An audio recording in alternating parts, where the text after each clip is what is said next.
ദൈവത്തിന് സ്തുതി, ദൈവത്തിന് സ്തോത്രം. ഹാലൽ സങ്കീർത്തനങ്ങളുടെ ചിന്തകൾ നമ്മൾ ചിന്തിക്കുകയായിരുന്നു. ദൈവത്തിന് സർവ്വമഹത്വം അർപ്പിക്കുന്നു.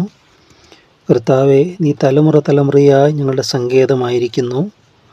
പർവ്വതങ്ങളുണ്ടായതിനും നീ ഭൂമിയെയും ഭൂമണ്ഡലത്തെയും നിർമ്മിച്ചതിന് മുമ്പേ നീ അനാദിയായും ശാശ്വതമായും ദൈവമാകുന്നു എന്ന് തിരുവചനം സാക്ഷിക്കുന്ന സർവശക്തൻ്റെ അതിപരിശുദ്ധമായ നാമം ഇന്നും എന്നേക്കും മഹത്വപ്പെടുമാറാകട്ടെ. അവിടെയെല്ലാം അത് 90-ാം സങ്കീർത്തനത്തിൻ്റെ ആദ്യ ഭാഗത്താണ് നമ്മളങ്ങനെ വായിക്കുന്നത്. അവിടെയും നമ്മൾ കാണുന്നത് നീ ഭൂമിയെയും ഭൂമണ്ഡലത്തെയും നിർമ്മിച്ചതിന് മുമ്പേ. ഭൂമണ്ഡലം എന്ന് പറയുമ്പോൾ ഒരു സർക്കിളാണ് മണ്ഡലം പറയുന്നത്. അതിനങ്ങനെയാണ് പറയുന്നത്. ഭൂമിയുടെ ആകൃതി, ഭൂമിയുടെ രൂപം എല്ലാം തിരുവെഴുത്തുകളിൽ പറഞ്ഞിട്ടുണ്ട്. നമുക്കതല്ല വിഷയം. എന്നാൽ സകലത്തെയും നിർമ്മിച്ച ദൈവം, അത് നമ്മൾ 146-ാം സങ്കീർത്തനത്തിൽ അത് പറഞ്ഞാണ് നമ്മൾ അവസാനിപ്പിച്ചത്. അതിൻ്റെ 5ഉം 6ഉം വാക്യങ്ങളിൽ പറയുകയാണ്, യാക്കോബിൻ്റെ ദൈവം സഹായമായി തൻ്റെ ദൈവമായ യഹോവയിൽ പ്രത്യാശയുള്ളവൻ ഭാഗ്യവാൻ. അവൻ ആകാശവും ഭൂമിയും സമുദ്രവും അവയിലുള്ള സകലവും ഉണ്ടാക്കി. അവൻ എന്നേക്കും വിശ്വസ്തത കാക്കുന്നു. സകലത്തെയും ഉണ്ടാക്കിയ ദൈവമാണ് നമ്മുടെ സൃഷ്ടാവാം ദൈവം. അവൻ നമ്മെയും മെനഞ്ഞവനാണ്, നമ്മെ സൃഷ്ടിച്ച ദൈവമാണ്. എത്ര അത്ഭുതമാണ്! നമ്മുടെ ശരീരത്തിലേക്ക് തന്നെ ഒന്ന് നോക്കിയിട്ട് ഓരോ ശരീരത്തിൻ്റെ പ്രവർത്തനങ്ങളും ഒക്കെ ചിന്തിച്ചിട്ടൊന്ന് ചിന്തിക്കുക. ഇതിനൊരു ക്രിയേറ്റർ ഇല്ലാതിരിക്കുമോ? ഇതിനൊരു സൃഷ്ടാവില്ലാതിരിക്കുമോ? നമ്മൾ എന്തെങ്കിലും ഒരു ചെറിയൊരു കാര്യങ്ങൾ നിർമ്മിച്ചതിന് പോലും അതിൻ്റെ ക്രിയേറ്റിവിറ്റി അത് നല്ലതാണെന്ന് പറഞ്ഞിട്ട് അതിൻ്റെ ഒരു ക്രിയേറ്റർ ഉണ്ടെന്ന് നമ്മൾ പറയാറുണ്ടല്ലോ. നമ്മുടെ പോലും ചെറിയ നമ്മുടെ കുഞ്ഞുങ്ങൾ പോലും ഒരു ചിത്രം വരച്ചിട്ട് ആർട്ട് ബൈ അതാരാണ്, ഇന്ന ആളാണ് വരച്ചത്, ഇത് ചെയ്ത ആരാണ്, ഇന്ന ആരാണ് ചെയ്തത്. അപ്പോൾ ഇതെല്ലാം നമ്മൾ അങ്ങനെയാണെങ്കിൽ എങ്ങനെ തനിയുണ്ടായി എന്ന് പറയാൻ പറ്റും? അത് എത്ര അവരൊന്നും മനസ്സിലാക്കിയിരുന്നെങ്കിൽ അല്ലേ, എത്ര അവരുടെ കാലങ്ങൾ പാഴാക്കി കളയല്ലേ ദൈവനിഷേധികളായിക്കൊണ്ട്, ദൈവത്തെ അവിശ്വസിച്ചുകൊണ്ട്, ദൈവത്തിൻ്റെ അസ്തിത്വത്തിൽ അവർ വിശ്വസിക്കാത്തതുകൊണ്ട്, എന്തോ ഇല്ലായ്മയിൽ അവർ മൂഢത്വത്തിൽ വിശ്വസിക്കുക. അതിൻ്റെ പിന്നാലെ പോയവരൊക്കെ ചാർവാൻ പോലും അവസാനം ഏറ്റു പറഞ്ഞു തൻ്റെ ചിന്ത ശരിയല്ല എന്ന്. പക്ഷേ അപ്പോഴത്തേക്കും ഡിസൈബിൾസ് ആയിക്കഴിഞ്ഞു ഒത്തിരി പേര്. അവർക്ക് അത് വിട്ടുകൊടുക്കാൻ സാധിച്ചില്ല. ചാർവാൻ അവസാനം ഏറ്റു പറഞ്ഞാണ്, മരണക്കിടക്കയിൽ ഏറ്റു പറഞ്ഞാണ്. അദ്ദേഹത്തിൻ്റെ ഭവനത്തിൽ ലേഡി ടോപ്പ് എന്ന് പറയുന്ന വനിത സാക്ഷ്യം പറയുന്നു. അദ്ദേഹത്തിൻ്റെ ഭവനത്തിൽ പ്രെയർ മീറ്റിംഗ് ഒക്കെ, അദ്ദേഹത്തിൻ്റെ ഗാർഡനിൽ പ്രെയർ മീറ്റിംഗ് ഒക്കെ നടത്തിയെന്ന് പറയുന്നത്. അദ്ദേഹത്തിന് തന്നെ മൂടത്തരം മനസ്സിലായിരുന്നു പറയുന്നത്. പ്രിയരെ, അന്തമില്ലാത്ത എന്തോ ഒരു കുറേ ഫോസിലുകളൊക്കെ വെച്ചുണ്ടാക്കുന്നത്, ഇതിനൊക്കെ പിന്നാലെ പോകുന്ന മൂടത്തരം എന്നില്ല. അത് ജ്ഞാനികളെന്ന് പറഞ്ഞുകൊണ്ട് അവർ മൂഢരായിപ്പോയി. തിരുവന എങ്ങനെ പറയുന്നത്? ലോകപ്രകാരം ഒരു ജ്ഞാനികൾ എന്നൊക്കെ പറയും, പക്ഷെ ജ്ഞാനികൾ എന്ന് പറഞ്ഞുകൊണ്ട് അവർ മൂഢരായിപ്പോയി. അവരുടെ വിവേകമില്ലാത്ത ഹൃദയം ഇരുണ്ടുപോയി. അവർക്ക് വെളിച്ചം കിട്ടുന്നില്ല, ദൈവിക പ്രകാശം അവർക്ക് കിട്ടുന്നില്ല. നമുക്കിവിടെ നോക്കാം. സകലത്തെയും സൃഷ്ടിച്ച ദൈവം, ആ ദൈവത്തിൽ ആശ്രയിക്കുന്ന മനുഷ്യൻ ഭാഗ്യവാനാണെന്ന് പറയുന്നത്. ഇനി അവൻ്റെ ക്യാരക്ടറിസ്റ്റിക്സ്, ദൈവം എന്തൊക്കെ ചെയ്യുന്നു എന്നാണ് പറയുന്നത്.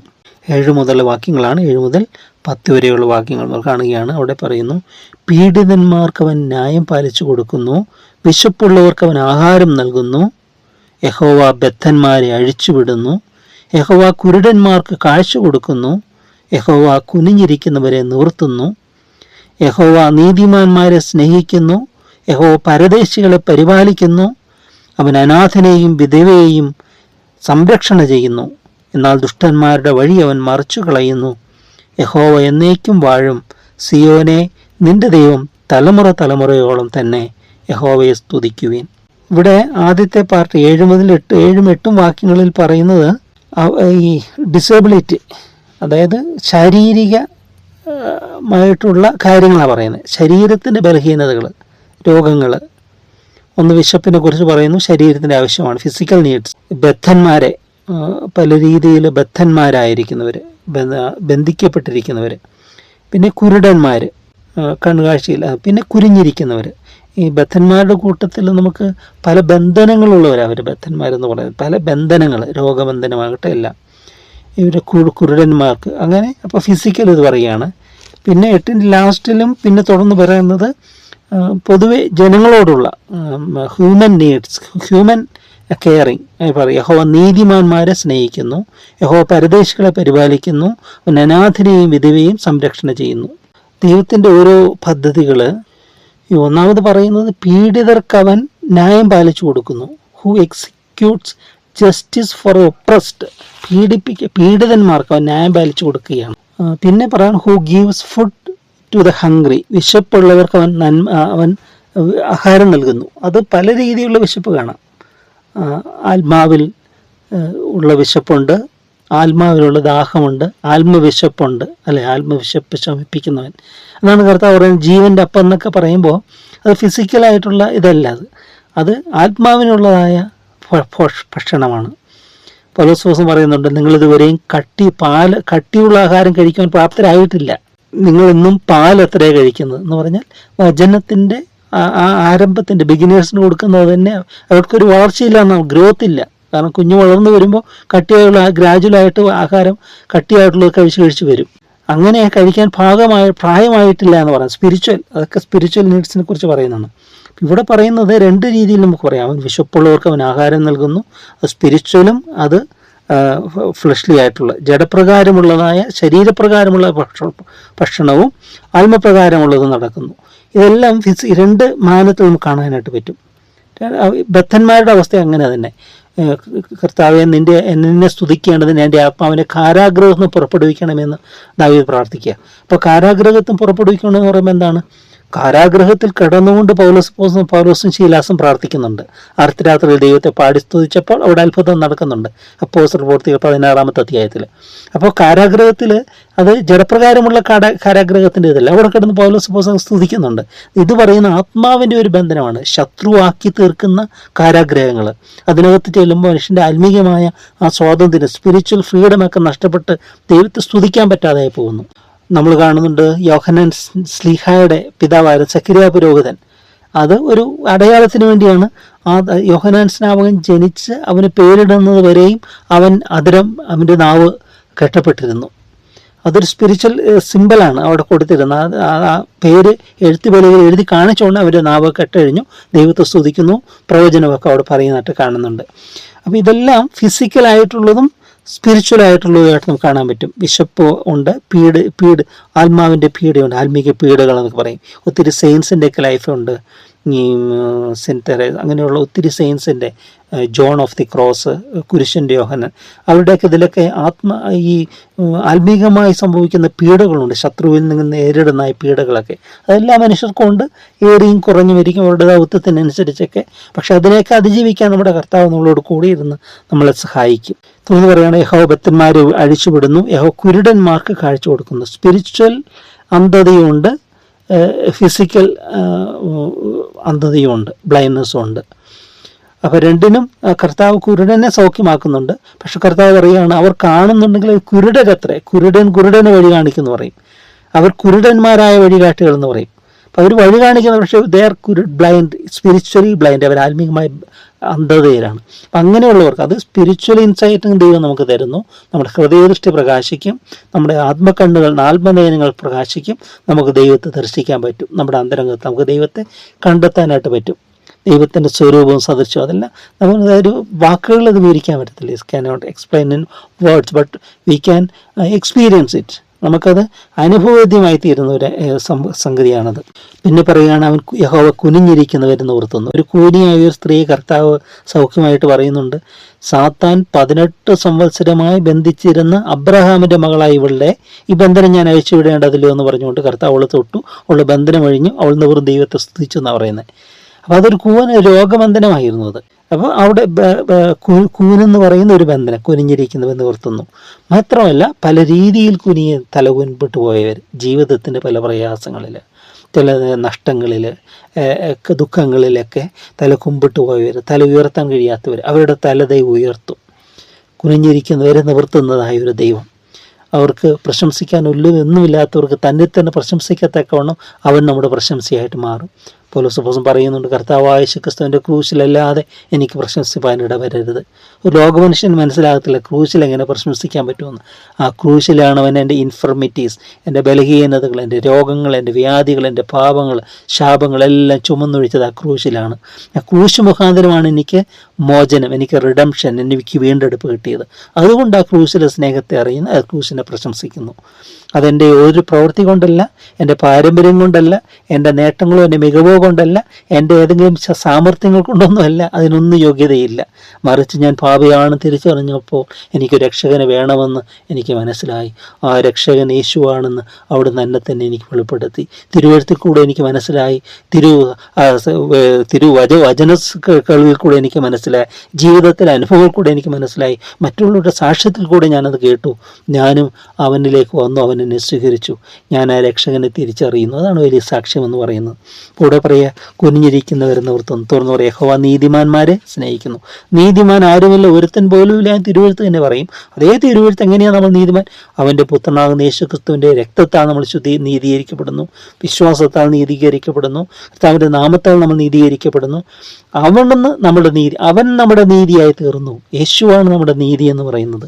അവിടെയാണ് നമ്മൾ നീതിമാന്മാരാക്കുന്നത്. കാരണം നമ്മുടെ പാപങ്ങളെല്ലാം താൻ ചുമന്നൊഴിച്ചു. അങ്ങനെ നമുക്ക് നീതീകരണം കിട്ടുന്നു. തുടർന്ന് പറയാം, യഹോവ പരദേശികളെ പരിപാലിക്കുന്നു, ഫോറിനേഴ്സ്.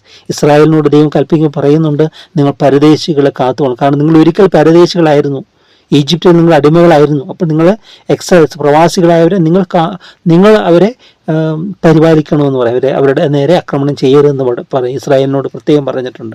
അവരിന്നും അത് പാലിക്കുന്നവരാണ്. എന്നാൽ യഹോവ അനാഥനെയും വിധവയെയും സംരക്ഷണം ചെയ്യുന്നു. ദൈവം അവരോട് കൂടിയുണ്ട്. അനാഥനെയും വിധവയുടെ അതിര് ഒക്കെ ദൈവം ഉറപ്പിക്കുന്നു എന്നൊക്കെ പറയുന്നത് തിരുവചനങ്ങളൊക്കെ ഉടനീളം കാണുന്നുണ്ട്. ദൈവം ആരുമില്ലാത്തവർക്കെല്ലാമെല്ലാമായി ദൈവം കൂടിയിരിക്കും. പക്ഷേ അത് തിരിച്ചറിഞ്ഞ് ഇത് ചെയ്യുമ്പോഴാണ് അതിനെ മധുരം മനസ്സിലാക്കുന്നത്. തിരിച്ചറിഞ്ഞ് എന്നെ സഹായിക്കുന്ന ഒരുവനുണ്ട് എന്ന് തിരിച്ചറിയുമ്പോൾ അത് കുറച്ചും കൂടെ മാധുര്യമായിട്ട് മാറും. എന്നെ സഹായിക്കുന്നവന് എൻ്റെ കാര്യങ്ങൾ നോക്കുവാനൊരു നല്ല ദൈവമുണ്ടെന്ന് തിരിച്ചറിയുമ്പോൾ അത് എത്രയോ മനോഹരമായിട്ട് മാറും. ദൈവം സംരക്ഷണം ചെയ്യുന്നു, എന്നാൽ ദുഷ്ടന്മാരുടെ വഴി അവൻ മറിച്ചു കളയുന്നു. യഹോവ എന്നേക്കും വാഴും. ദുഷ്ടന്മാരുടെ വഴി അവൻ മറിച്ചു കളയുന്നു. നമ്മൾ ചില സ്ട്രീറ്റ്സിലൊക്കെ കണ്ടിട്ടുണ്ടോ, നിങ്ങളത് കണ്ടിട്ടുണ്ടോയെന്നറിയില്ല, ഈ കള്ളയും കവർച്ചയൊക്കെ നടത്തിയിട്ട് ഓടിച്ചു പോകുന്ന വാഹനങ്ങൾ. അപ്പോൾ അതിന് അവരിപ്പോൾ ഏത് റൂട്ടിൽ പോകുന്നോ ആ വഴിക്ക് ഉള്ള പോലീസിന് ഇൻഫർമേഷൻ കൊടുക്കും. ട്രാഫിക് പോലീസിനൊക്കെ അതിൻ്റെ സിഗ്നൽസ് കൊടുക്കും, ഇന്ന വഴിക്ക് വരുന്നുണ്ടെന്ന് പറയും. അപ്പോൾ ഇവരെന്ത് ചെയ്യും? ഇവർ ഈ റോട്ടിലേക്ക് ആണികളൊക്കെയുള്ള ചെയിൻ, ഇങ്ങനെ വലിയ കൂർത്ത ആണികളുള്ള അത് വരുമ്പോഴത്തേക്ക് ഇവരത് അങ്ങോട്ട് എറിയുകയാണ്. എറിഞ്ഞ ഉടനെ അതിനകത്ത് തട്ടി അവരുടെ വാഹനം ഒന്ന് നിവദിക്കുക, അല്ലെങ്കിൽ അവരുടെ ടയർ പഞ്ചറാവുക. ഇങ്ങനെയാണ് അവർ പിടിക്കപ്പെടുകയാണ്. ദുഷ്ടന്മാരുടെ വഴിയെ ദൈവം മറിച്ച് കളയുന്നത് ഇങ്ങനെയാണ്. മറ്റുള്ളവർക്ക് ഹാനി സംഭവിക്കും, മറ്റുള്ളവർക്ക് ദോഷകരമായി തീരുമെന്ന് നിലയിലെത്തുന്നവരെ ദൈവം ക്ഷമയോടെ കാത്തിരിക്കും. അങ്ങനെയുള്ള വ്യക്തികൾക്ക് മാനസാന്തരപ്പെടാനൊക്കെ ദൈവം അവസരങ്ങൾ കൊടുക്കും. പക്ഷെ അവൻ എന്നിട്ടും അത് കേട്ടില്ലെങ്കിൽ ദൈവം ഈ ദുഷ്ടന്മാരുടെ വഴിയെ മറിച്ച് കളയുന്നു. അവന് ഈ നീതിമാന്റെ നേരെ പല്ല് കടിക്കാനേ പറ്റത്തുള്ളൂ. അവൻ്റെ നേരെ ഒന്നും ചെയ്യാതിരിക്കാൻ തക്കവണ്ണം ദൈവം പ്രവർത്തിക്കും. കാരണം ദൈവം നീതിയുള്ള ന്യായാധിപതിയാണ്. നമ്മൾ കാണുന്ന അനന്യാസിൻ്റെയും സഫീറിൻ്റെ കാര്യം ദൈവം ന്യായം വിധിച്ചത് കാണുന്നുണ്ട്. നമ്മൾ ദൈവം സ്നേഹമാണെന്ന് പറയുമ്പോൾ തന്നെ ദൈവം നീതിയാണെന്നും കൂടെ ചേർത്ത് പറയേണ്ടി വരും. ദൈവം നീതിമാനാണ്, ഇത് ഗോഡ് ഓഫ് ജസ്റ്റിസ് എന്ന് പറയും. അതുകൊണ്ട് ദൈവത്തിൻ്റെ നീതിയെ, ആ ദൈവത്തിൻ്റെ സ്നേഹത്തെ നമ്മൾ അവഗണിച്ചിട്ട് ദൈവത്തിൻ്റെ നീതി മുഖാന്തരമുള്ള ശിക്ഷ പ്രാപിക്കരുത്. മറിച്ച് ദൈവത്തിൻ്റെ സ്നേഹത്തെ നമുക്ക് ഉൾക്കൊള്ളാം, ആ സ്നേഹത്തെ നമുക്ക് സ്വീകരിക്കാം. ദൈവനീതിയിൽ നമ്മൾ പരിപാലിക്കപ്പെടുക തന്നെ ചെയ്യും. തുടർന്ന് ഇവിടെ പറയുന്ന, യഹോവ എന്നേക്കും വാഴും. സിയോനെ, നിന്റെ ദൈവം തലമുറ തലമുറകളും തന്നെ. സിയോനോട് പറയുക, സിയോൻ ദൈവജനത്തെ ദൃഷ്ടാന്തീകരിക്കുന്ന ഇതാണ്. സിയോനെ, നിന്റെ ദൈവം തലമുറയോളം തന്നെ. യഹോവയെ സ്തുതിക്കുവിൻ. ദൈവം ദയ കാണിക്കാൻ വ്യഗ്രതയുള്ളവനാണ്. ദൈവത്തിന് അതാ ഇഷ്ടം. ശപിക്കാൻ ദൈവം താമസമുള്ളവനാണ്. അനുഗ്രഹിപ്പാൻ ദൈവം ധൃതിയാണ്, ശപിക്കാൻ താമസം. അതാണ് 1000 തലമുറ വരെയും ദയ കാണിക്കുമെന്ന് പറയുമ്പോൾ 7 തലമുറ വരെ ശാപം കൊടുക്കുന്നുള്ളൂ. ദൈവത്തിൻ്റെ സ്നേഹത്തിൻ്റെ ആഴം നിങ്ങൾ മനസ്സിലാക്കുക. അത് നമുക്ക് തിരിച്ചറിയാൻ ദൈവത്തിൻ്റെ കൃപയെ നമുക്ക് ആശ്രയിക്കാം. നമ്മളെ തന്നെ സമ്പൂർണ്ണമായി സമർപ്പിക്കാം. സ്നേഹം നിറഞ്ഞ ദൈവമേ, പുത്രനെ നൽകുവാൻ തക്കവണ്ണം ഞങ്ങളെ സ്നേഹിച്ച പുത്രൻ ഞങ്ങളുടെ പാപശാപ രോഗ ബന്ധനങ്ങളെല്ലാം ചുമന്നുകൊണ്ട് ക്രൂശിന്മേൽ കയറി. അപ്പോൾ ഞങ്ങളുടെ അതിക്രമങ്ങൾ നിമിത്തം മുറിവേറ്റ, ഞങ്ങളുടെ അകൃത്യങ്ങൾ നിമിത്തം തകർന്ന്, ഞങ്ങൾക്ക് പകരമായി പ്രായശ്ചിത്തയാഗമായി തീർന്ന് ഞങ്ങളെ വീണ്ടെടുത്ത കർത്താവായ യേശുവേ, ഞങ്ങളെ നീതീകരിച്ച അവിടുത്തെ തിരുരക്തത്തിനായി സ്തുതി. ആ ക്രൂശിലെ ആദ്യങ്ങൾ സമ്പൂർണ്ണമായി ഞങ്ങളെ തന്നെ സമർപ്പിക്കുന്നു. തൃപ്പാദങ്ങളെ തന്നെ അർപ്പിക്കുന്നു. തിരുകൃപ ഞങ്ങളെ നിറയ്ക്കണമേ. അടുത്ത പരിശുദ്ധാത്മാവനായി ഞങ്ങളെ നയിക്കണമേ എന്ന് പ്രാർത്ഥിക്കുന്നു. തിരുവിഷ്ടം ഞങ്ങൾ നിവർത്തിക്കപ്പെടണമേ. അവിടുത്തെ ആ ദിവ്യ സ്വഭാവങ്ങൾ ഞങ്ങൾ തിരിച്ചറിഞ്ഞ് ഞങ്ങളത് അനുഭവിക്കുവാനും ഞങ്ങൾക്കൂടെ മറ്റുള്ളവരിലേക്ക് അവിടുത്തെ ദിവ്യ സ്വഭാവം പകരപ്പെടുവാനും തക്കണം സാക്ഷ്യമുള്ള ജീവിതങ്ങൾക്ക് തരണമേ എന്ന് പ്രാർത്ഥിക്കുന്നു. തന്ന എല്ലാ കൃപകൾക്കായ സ്തുതി മഹത്വത്തോടുന്ന് മാത്രം എടുക്കണമേ. പിതാവിൻ്റെയും പുത്രനെയും പരിശുദ്ധാത്മാവിന്റെ നാമം മഹത്വപ്പെടുത്തി ഞങ്ങൾ ജീവിപ്പാനായിട്ട് തന്നെ. ആമേൻ, ആമേൻ, ആമേൻ. ഉണരുക നീയൻ ആത്മാവേ, ചേരുക യേശുവിൻ അരികിൽ. തുണയവനല്ല താരുള്ളൂ, പീഡകൾ നമ്മെ പാലിപ്പാൻ.